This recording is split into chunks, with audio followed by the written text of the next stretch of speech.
showing of Emergence in Cairns. I just really want to thank you all for coming and taking a couple of hours out of your Friday night to explore collaborations between scientists and artists. I'm Michelle Hall, I'm the curator of this project. And so maybe I think just to put it all in a bit of context, I'd like to tell you the history of the project a little bit. The first art science collaboration project I did was called Incubator, and it happened 5 years ago. Basically it just happened because I have a couple of friends who were doing their PhDs, and sometimes they would share their research with me and I would look at their images and listen to the amazing things that they knew. That was highly, highly specialised knowledge, and I thought that it would be fantastic if everyone else knew what they knew. I thought that the world would be a better place, and we all know the saying that the right kind of knowledge is power, and I felt like there must be a way that the arts can help with that empowerment. So I decided to do a project where I got an artist to work with a scientist just to see what would come out of it. And then came Emergence, which is a lot more serious, where we talked a lot about what the content needed to be, and the focus of this project was a lot more channeled. So the point of this project is to find a way to open discussion in the community about things in our region that are hard to talk about. And you'll see in the films, some of those topics are the barrier reefs, some of those topics are climate change. Why combine science and art? One of the main reasons is because actually science and art share a lot of things in common. They both work on observation. Scientists and artists both have a good look at what's going on in the world around them. There's lots of experimentation. Artists experiment all the time in their process, in their content, and that's really the same in a lab. Lots of experiments happen before there's a result. Objectivity. I think artists are, in a lot of ways, just as objective as scientists. We know when something's worked, and we know what our outcomes what we want our outcomes to be, and I don't think it's really that different in science. The beauty of combining the disciplines is that there's a certain curiosity that's really special. There's lots of inquiry that happens in a process that hasn't really ever happened before, and what that can do is generate new ways of thinking about knowledge. And that's really important. If we want to move on as a society, we need to break out of the molds of the way we think, and we need to transcend the boundaries we exist in now, and we need to create new ideas based on new metaphors. So, what does a genuine science-art collaboration look like? It's not when a scientist says, I'm doing this, and can you please make a film about it? A real science-art collaboration happens when the scientist explains what they're doing, and then the artist says, I think that we can use these images in this sequence to explain what you're doing in a way that makes it creative and therefore easier to have a conversation about. It means that both the scientist and the artist take risks, because they're sharing knowledge, they're sharing work, they're sharing time. Both people have to be really flexible, because no one's ever guaranteed about what the outcome's going to be. And there has to be lots of trust involved in that. The beautiful thing for artists is that we've got new content to work with. We can make films about things that we don't normally make films about. And the beautiful thing for scientists is that they get to see their work in a new context. So yeah, I curated this mostly to start a discussion about things in our region that are important to us. So much of Australia is defined by what happens in the regions, and I feel like there's not enough discussion. So welcome to Emergence, and I hope that you get something out of the exhibition. I'd really like to invite Lucy to come up and give us a talk. Hello I'd like to thank Michelle for inviting me to come along tonight and talk a little bit about what this means for this region. Here in Cairns we have a really unique environment in that we're situated between two World Heritage areas. I don't actually think there's another place in the world you can say that. Thank you, Lucy, for that great introduction. Okay, the first video artwork we're going to view is a work called Deep Reef Refuge, and it was made by local artist Blake Hudson, who's here. Very exciting. He collaborated with a marine biologist, Chancey MacDonald. So I'd just like to invite Blake up to tell us a little bit about the artistic process before we watch our film. Thank you. Blake?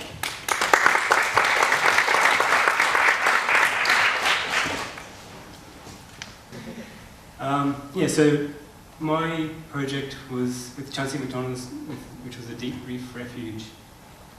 And so Chancey had spent months in Papua New Guinea collecting lots of footages from various reef depths, from 5 metres down to 40 metres, and catalogued all this data into folders and recorded over 100 different clips. So I had like over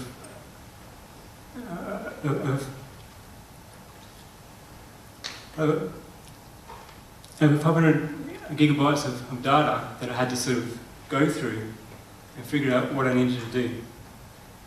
I had a really clear description of what Chancey's research was about, and I had to digest this in a way that I could show everyone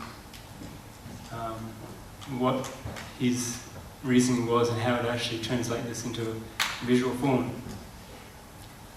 So for me, I had a problem. I had all this data. What do I do with it? Do I sift through every single file individually and find the best ones and make something out of it? But no, well, like the problem is the solution. So knowing that Chancey was looking through this data, looking through all this thing, trying to find a pattern in it. So I thought, okay, well, let's digest all this data, put it into a pattern, and see what comes of it. So what I've done is arrange all the footages into the depths and showed you every single bit of footage that he gave me in the 8 minutes sort of that my presentation goes for. So these patterns, this pattern in nature is an interesting idea of looking at things, because if you step back and look at things from far, you can see whole new things in that. Instead of looking so closely, which is what science seems to be doing a lot, is looking too close and not stepping back and looking at the whole system, looking at things from a pattern point of view. And I think the way that I've put this body of data together, it could be a way of looking at lots of data, lots of visual data in a way that can be seen in a way to find new things out of it, a new way of looking at it from the pattern point of view.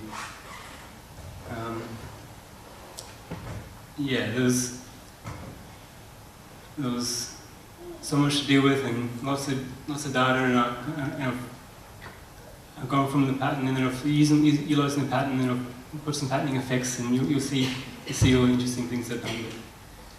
Yeah, hope you enjoy it.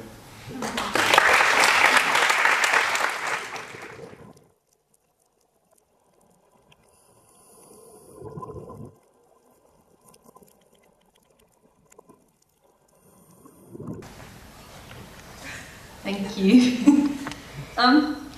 I really love how we follow him deeper and deeper and deeper into the water.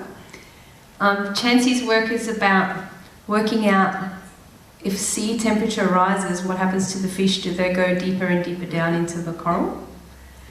And I really love how you keep referring to the watch. For me personally, it's a bit like time's running out, climate change is coming. So thanks, Blake, that was beautiful. The next artwork we would love to present is a collaboration between Johan Larsen and Samantha Forbes. Samantha Forbes is a zoologist, and Johan Larsen is also a local scientist and artist. And I'd like to invite them up to present their work, please. Good evening. I wish I could see you all. I actually can't with the bright lights. So I came here today thinking that Johan, being the artist, was going to do most of the talking.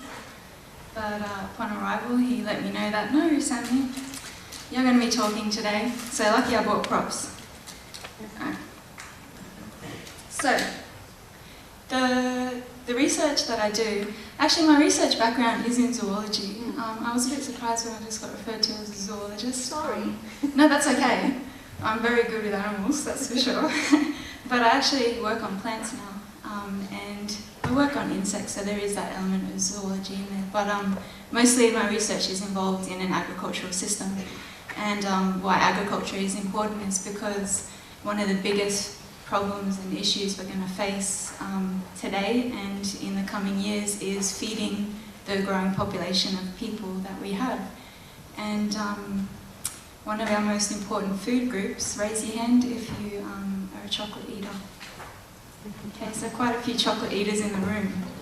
So that's actually the food system that I work on, is chocolate. So it's not an important food group, but it's a very well-liked food group that lots of people eat. So yeah, that's the study system that I've been working in for the last 2 years, and I'm just about to start a PhD that is also looking at the cocoa system. So I'll call it cocoa. If you didn't know, this is a cocoa pod. This is what you make chocolate out of.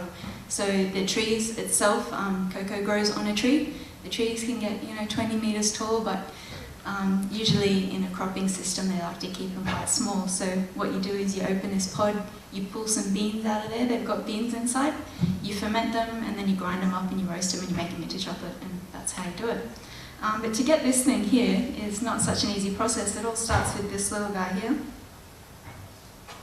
It's a tiny little thing. That's actually a cocoa flower. It's probably the most beautiful flower you'll ever set your eyes upon, so I'll leave them up the front, you can come have a look at them later.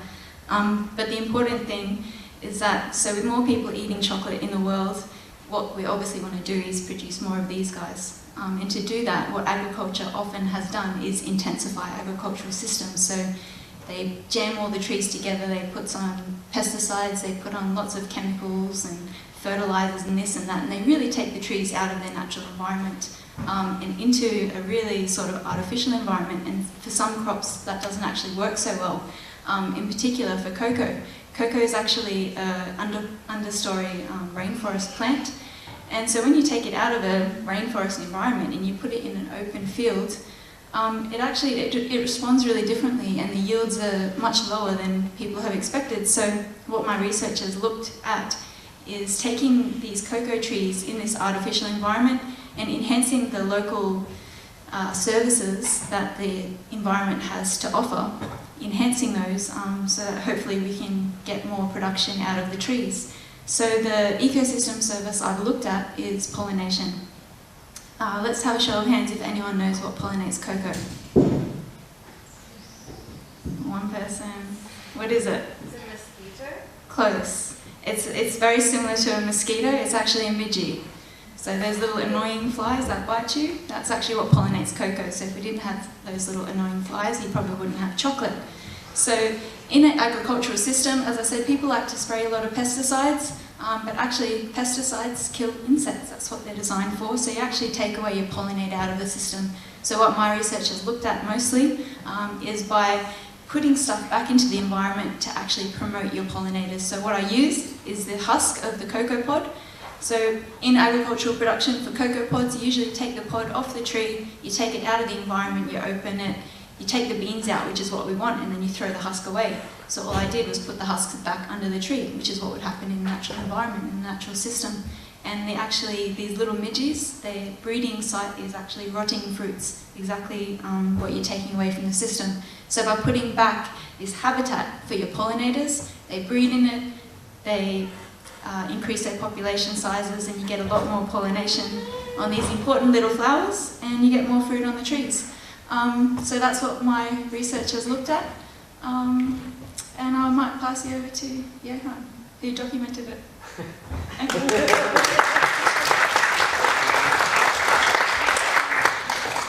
Hi everyone, thanks for coming.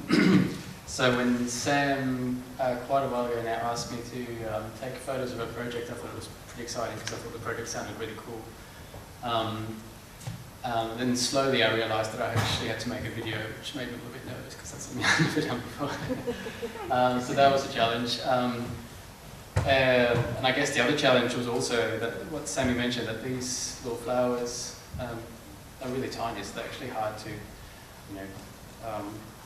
get some good video of. And then also the midges are much, much tinier than what the flowers are, so pretty hard to capture on film. Another challenge for me, I guess, was also working in a scientific environment, not to make the film too much of a sort of documentary. So trying to find a balance, I guess, between the making it have an artistic component as well as telling the story. I guess for me that was a bit of a challenge, but hopefully I got the balance right there. Yeah, so I hope you enjoy it.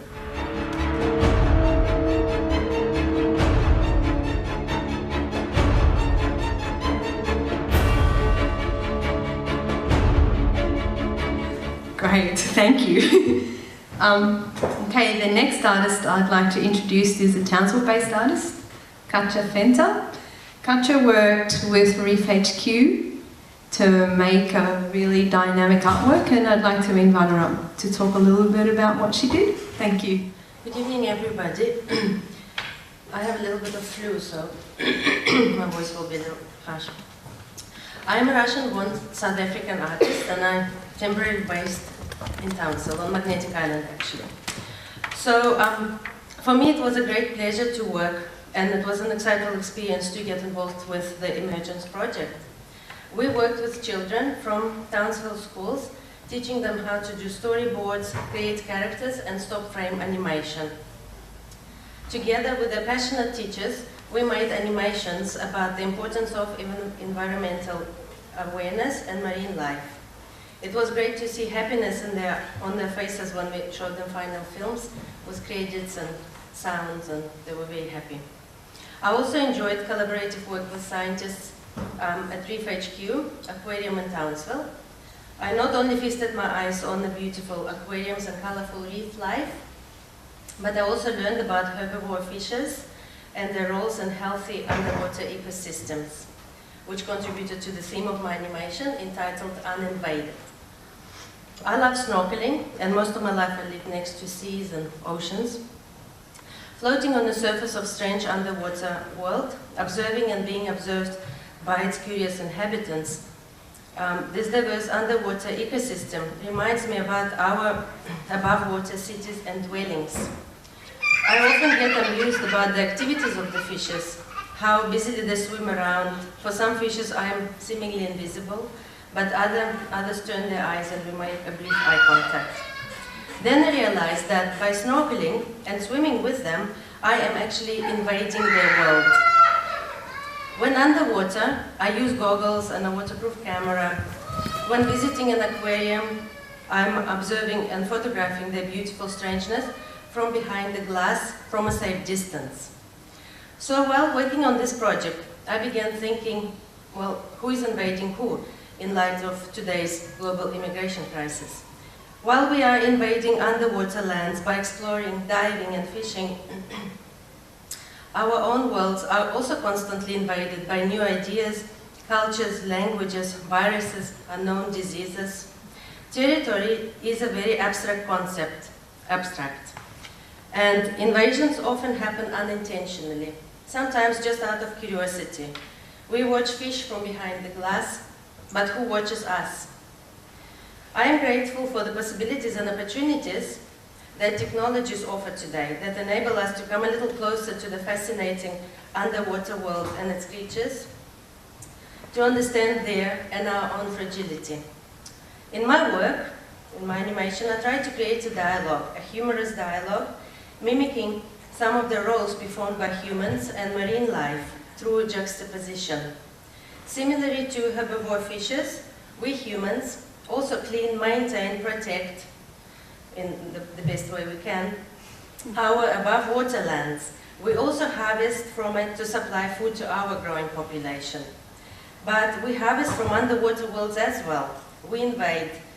Well, we are sort of aliens.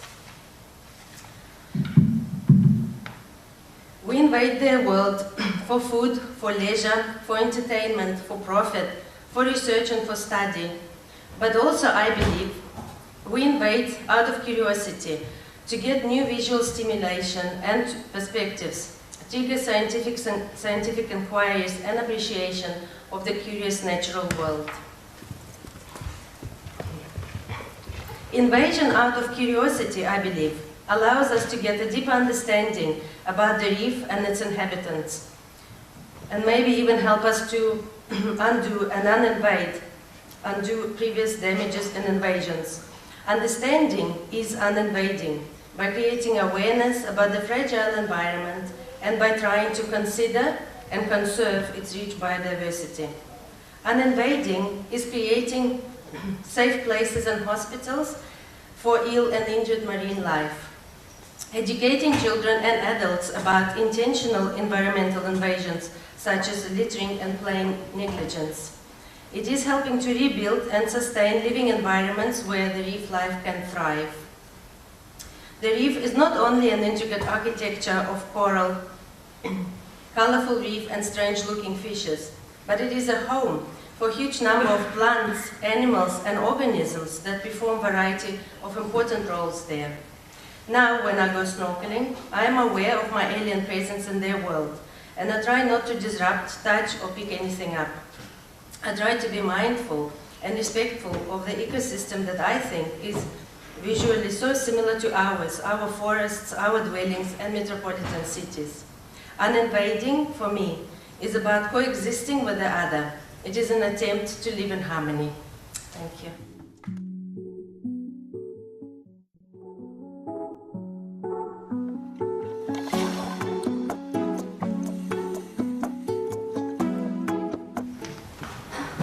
Thank you, Katja, for that.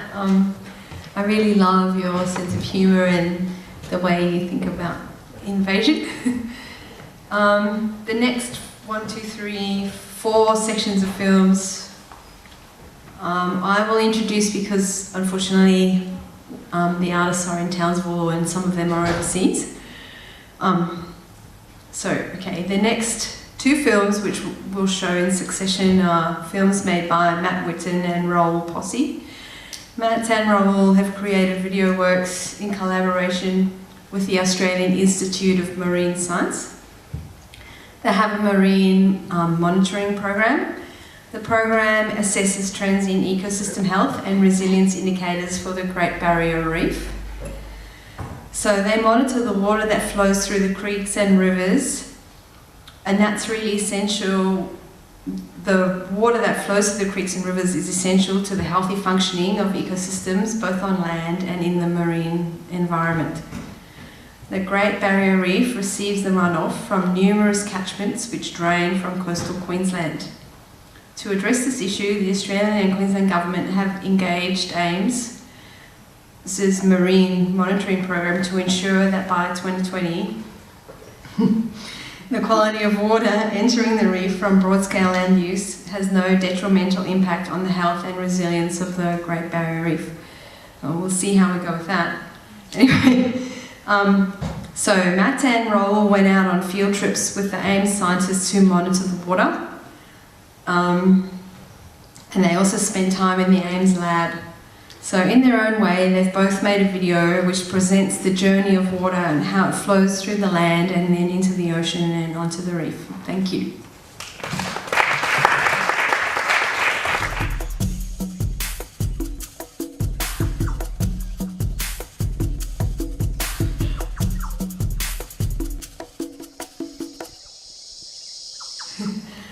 The next artwork was made by Aaron Ashley. He's an emerging artist from Townsville, and this work is an animation that he made. He worked with a structural geologist, Johann Stanislav, whose main interest is in structural controls on mineralized systems and the tectonic evolution of Proterozoic and Archean terrains. I know, I can't hardly even say that. Okay, so I remember clearly Aaron said, I don't understand any of this and I don't know how I'm going to make a film out of any of this. And then in the end he said, I'm going to make a tongue-in-cheek, cheesy animation like we used to watch in primary school. And so that's what you'll see in a minute. The first part of the work shows a time-lapse of the formation of the Earth. We then journey through the constant movement of the continents and oceans and end up understanding that each rock has the history of the Earth hidden inside itself. I guess for Johan it was important to have some kind of dialogue with the community about how important geology is and what it means to all of us. We walk around and we never think about what's inside a rock and what the rock can tell us. So yeah, enjoy.